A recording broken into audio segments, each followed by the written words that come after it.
Hello friends, welcome to my channel CAD Design Excellence. Today we are going to learn how to use sweep command in Autodesk Inventor.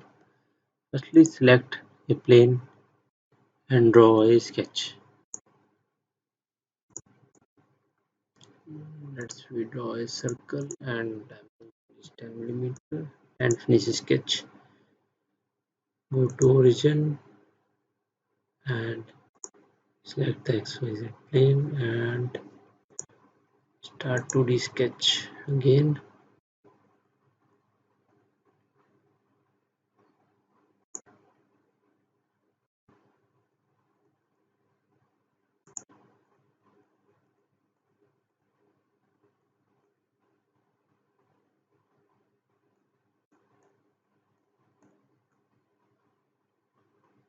Draw some lines. Okay.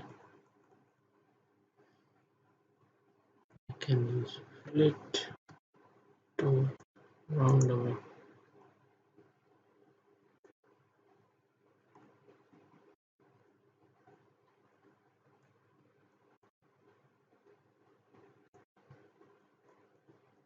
okay, and here also click finish sketch. Okay, simply go to sweep and here we can see two options, profile and path.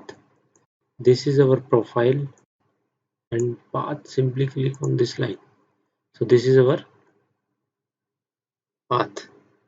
We have two options there, surface or solid. We want solid, so simply click OK. So this is our sweep command in Autodesk Inventor. Hope you like it. So please share and subscribe my channel.